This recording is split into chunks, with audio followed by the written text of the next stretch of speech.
గ్రామం సార్, హుజరాబాద్ మండలం రాంపూర్ గ్రామం. నా పేరు డుక్రే రాజ్ కమల్, మా అమ్మ పేరు డుక్రే పద్మ. మా డాడీ లేడు.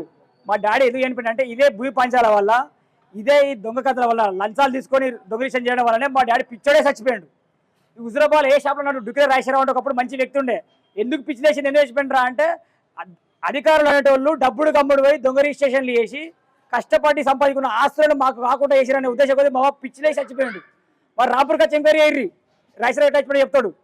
ఇవాళ ఎంఆర్ ఆఫీస్ పోయినా మేము అమ్మ మేము దొంగ రిజిస్ట్రేషన్లు ఏ గురి సార్, పలానా భూములు కోట్లలో చేస్తాయి మా రాంపూర్ సంబంధించిన భూములు, హుజరాబాద్ శివాలది దొంగ రిజిస్ట్రేషన్లు ఏ గురి మీ కాలు మొత్తం బాంచాలని చెప్పి చెప్తింటాడని చెప్పి మేము లాయర్ల నుంచి నోటీసులు ఇచ్చినాం.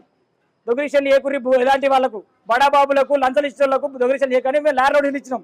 కోర్టులో కేసు వేసినాం. ఒరిజినల్ పట్టదారు పాస్బుక్ నా దగ్గర ఉన్నది. అవన్నీ ఉండగా కూడా, ఈ నోటీసులు ఉండగా కూడా ఎంఆర్ఓ అనే వ్యక్తి ఒక పలానా వ్యక్తి చలన తీసుకొని రిజిస్ట్రేషన్కి సిద్ధమైతే, సార్ ఆయనకి ఎట్లా చేస్తారు మీరు, రిజిస్ట్రేషన్ చేయకూడదు, ఒరిజినల్ పట్టదారు పాస్బుక్ మా దగ్గర మేము చెప్తే పట్టా పాస్బుక్ ఏమవుతారా బాయ్, పట్టా పాస్బుక్ రిజిస్ట్రేషన్ ఆపుతుందా, పట్టా పాస్బుక్ ఉన్నా లేకుండా రిజిస్ట్రేషన్ చేస్తా అంటాడు. ఈయన తినడని చెప్పి ఆర్డీఓ గారికి ఫోన్ చేసిన పొద్దున మీ కాలేజ్ చూపెడతా. ఆర్డీఓ గారికి ఫోన్ చేసి మేడం మీ ఎంఆర్ఓ గారు ఒరిజినల్ పట్టా పాస్బుక్ లేకుండా కూడా రిజిస్ట్రేషన్ చేస్తా అంటాడు. ఇది ఎంతవరకు ఉన్నాయా మేడం, అది ఎట్లా చేస్తాడు, మేము లీగల్ నోటీసులు పని చేయా, మా లాయర్స్ లీగల్ నోటీసులు పని చేయి, కోర్టుల కేసు పని చేయదా, ఆ ఒరిజినల్స్ పని చేయా, ఇవన్నీ పని చేయకపోతే మరి ఆయనకి రిజిస్ట్రేషన్కి ఏం పని చేస్తుంది అంటే, జక్కే నరేందర్ హుజరాబాద్ ఎంఆర్ఓ జక్కే నరేందర్కి ఏం పని చేస్తుంది అంటే ఏ ప్రూఫ్స్ పని చేయట, ఓన్లీ డబ్బులే పని చేస్తాయట. ఆయన డబ్బులు కావాలి, ఆయనకు 10 లక్షలు కావాలి. 10 లక్షలు వాడు ఇస్తాడు, వాడు ఎత్తాడా ఏ ప్రూఫ్స్ లేకున్నా కూడా, నువ్వు ఒక 15 లక్షలు నీకు ఎత్తా, ఇంకోటి 20 లక్షలు ఇస్తాడు వాడికి ఎత్తా. ఏంటి మరి మా రక్తం అమ్ముకొని అన్నా, మా కిడ్నీలు అమ్ముకొని అన్నా, లేకపోతే రిజిస్ట్రేషన్ కోసం అనే కాలగాలి పెట్టన్నా. మేము పోయి ఇవాళ వాడు రిజిస్ట్రేషన్ కస్తా అంటే చేయకని చెప్పి మేము ఆడియో చెప్తే ఆడియో ఏమంటది, నువ్వు అక్కడనే చూసుకోమంటది. మరి మీరెందుకు కూడా మేడం, మీరు చెప్పాలనే అన్న చెప్తా అన్నది. చెప్తాడే చెప్పినా మేడం ఆయనకి ఇచ్చే 10 లక్షల మీకైనా 5 లక్షలు ఇస్తా అన్నా, మీకైనా 7 లక్షలు ఇస్తా అన్నా, మీకేంత ముట్టే మేడం, మరి మీరు ఎందుకు చిరణం లేదు, మీరు ఎందుకు రియాక్ట్ అవుతున్నారని అంటే మాట్లాడుతా అంటే మాట్లాడేది.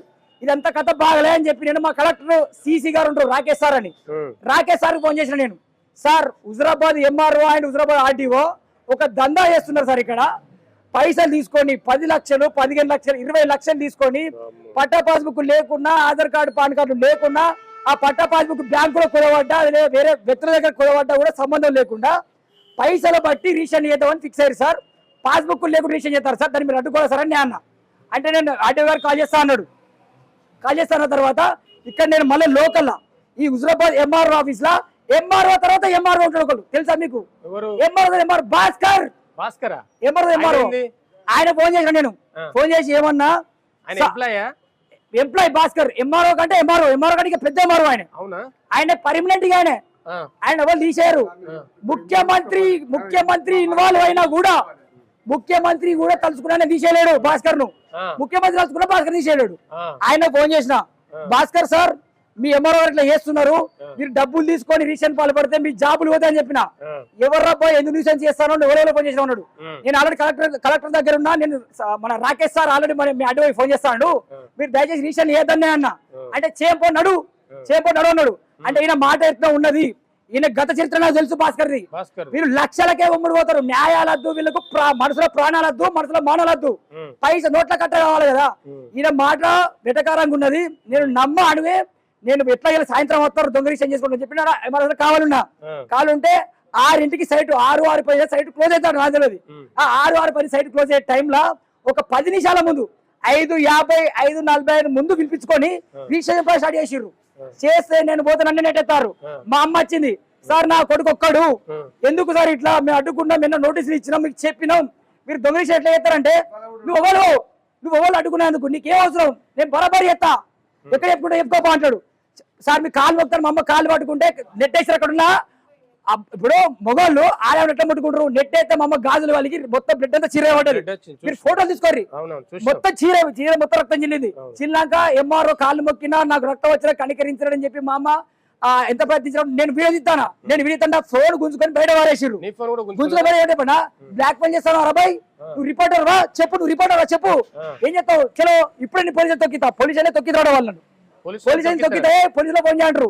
అన్నాక మాకే అన్యాయం అవుతుంది, మేమే ఆస్తి కోల్పోతాను, మేమే ప్రాణనష్టం అవుతుంది, మా కొడుకుని పోలీసులు తొక్కిస్తారా అని చెప్పి మా అమ్మ మందు లోట్లో పోసుకున్నది.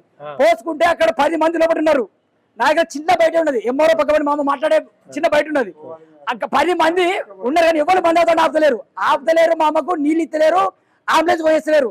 అంబులెన్స్ కు నేను ఫోన్ చేసుకున్నా, మా అమ్మకు ఫోన్ చేసి ఎంఆర్ఓ కూడా చెప్పిన, అరే ఎంఆర్ఓ జక్క నరేందర్ మా అమ్మ చచ్చిపోయినా మా అమ్మకి ఏమన్నా ఇదే మనసులో పొందే పెడతా, ఇదేమో ఒకవేళ రేపు నువ్వు ట్రాన్స్ఫర్ అయిపోయినావు అనుకో భయపడి ఉత్సవోసుకొని నీళ్ళు దొరకటి నీ ఇంటి ముంగట మా అమ్మకి పొందే పెడతా, బరాబర్ పొందే పెడతా. నేను వాళ్ళ ఎంఆర్ఓ ఉల్లెక్కడు అక్కడ పొందే పెడతా, బరాబర్ పొందే పెడతా చెప్పిన.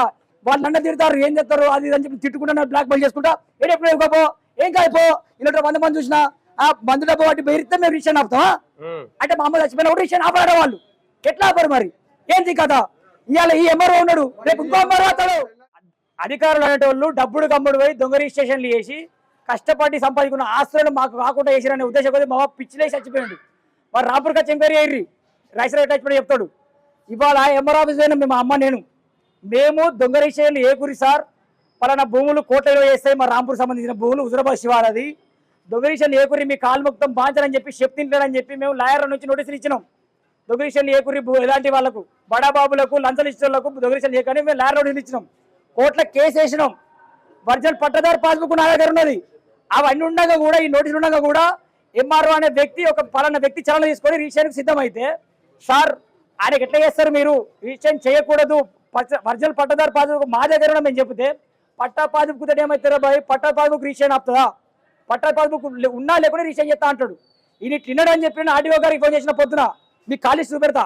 ఆర్డీఓ గారికి ఫోన్ చేసి మేడం మీ ఎంఆర్ఓ గారు ఒరిజినల్ పట్టా పాస్బుక్ లేకుండా కూడా రిజిస్ట్రేషన్ చేస్తా అంటాడు, ఇది ఎంతవరకు ఉన్నాయా మేడం, అది ఎట్లా చేస్తాడు, మేము లీగల్ నోటీసులు పని చేయా, మా లాయర్స్ లీగల్ నోటీసులు పని చేయి, కోర్టుల కేసు పని చేయదా, ఆ ఒరిజినల్స్ పని చేయా, ఇవన్నీ పని చేయకపోతే మరి ఆయనకి రిజిస్ట్రేషన్కి ఏం పని చేస్తుంది అంటే జక్క నరేందర్ హుజరాబాద్ ఎంఆర్ఓ జక్క నరేందర్కి ఏం పని చేస్తుంది అంటే ఏ ప్రూఫ్స్ పని చేయట, ఓన్లీ డబ్బులే పని చేస్తాయట.